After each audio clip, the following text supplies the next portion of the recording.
Partnership for Conservative Principles, and former chief of the U.S.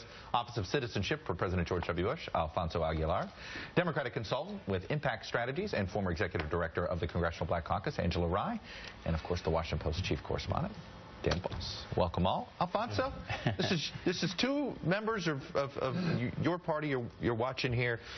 You know, McConnell getting squeezed left and right. Graham right now squeezed from the right. Just a simple question. Who would you rather be, McConnell or Graham?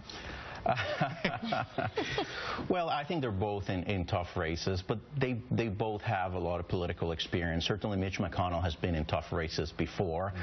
When you've been in the Senate for 30 years, it's obviously easy to attack you when Congress is not very popular.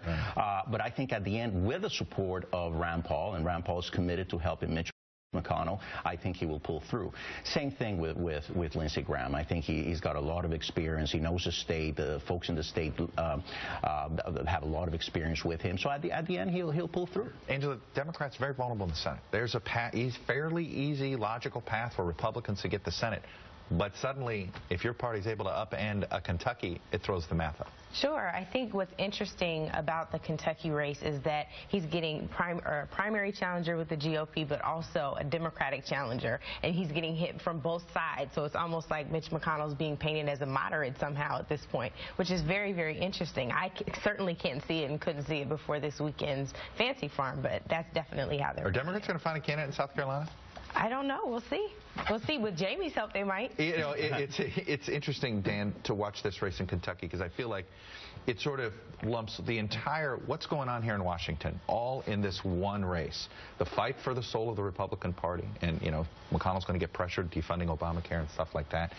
And then this issue of gridlock. Yeah, is it a resident issue, which, of course, Obama is hoping to make on the campaign trail in 2014? And it came together so nicely at this Fancy Farm event, which is a grand event. I've never attended it, but it has a history to it.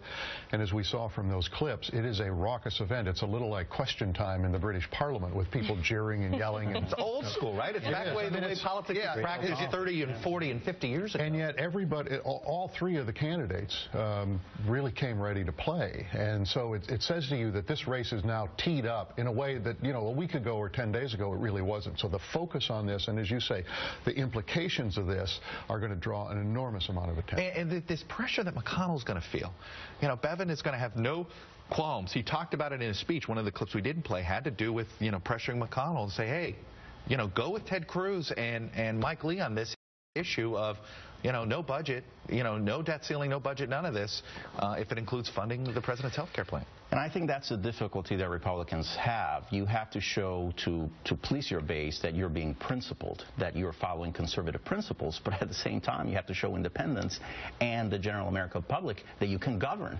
And right now I think we are, Republicans, losing the messaging battle. The perception is that it is the Republican Party who's being obstructionist, when I think the Democrats are really not willing to work with Republicans to reach consensus. But publicly, I think Republicans are getting blamed. You know, it's interesting to look at this article today in the New York Times by Jonathan Martin and Angela, having all these Republican governors, including Scott Walker, who's not afraid of a battle, saying, oh, whoa, guys, don't shut down the government.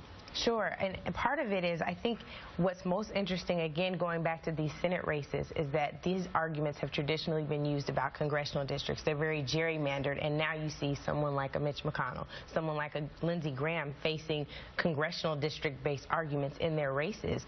With the governors, they're saying, listen, we have to continue to run and govern our state, so there has to be some type of flexibility. You know, Dan, it's interesting to me, there's no leader of the Republican Party in leadership that seems to be calling for the shutdown strategy. And yet you get the sense that Republicans aren't confident they can avoid this. It's an odd, you think none of them are for it, but they don't know how to avoid it. But I mean it's a kind of a continuation of what we've seen since the 2010 election and the new Republican Party that now swept into Congress. The Tea Party faction in the House has bedeviled the leadership from the time they arrived in January 2011, and we continue to see that. I mean, it's interesting, Scott Walker making those comments that you referred to. I mean, Scott Walker knows the consequences of he got an attempted recall. Right. I mean, he went down this road and he fought. And he was, I mean, chastened may be too strong a word, but he took away from that experience that he had made mistakes tactically, if not strategically, in the way he went about trying to get his agenda through. And he's operated in a different way. The state's still polarized there, but he's sending a warning to them. Yeah, yes, it was interesting. He won, but he sort of said, okay, I get it. Right. Let's change the conversation. Okay, you guys are going to come back. We're going to talk this crazy Virginia race. Every week you're not sure which candidate is headed down the rat hole. Anyway, for more on the Kentucky showdown, including a full look at the mud that was slung from all sides at the Fancy Farm, check out our website, rundown.msnbc.com. Dan Balls, by the way, he's staying put. He's practically the co-host for this show, because up next we got Secrets from the Campaign Trail. His great new book, Collision 2012, is out. We're going to have some behind-the-scenes drama that he reports about, what happened there between Obama and Romney, the conventions. It's fascinating stuff, and how it may set the pattern for future elections. You're watching the Daily Rundown only on MSNBC.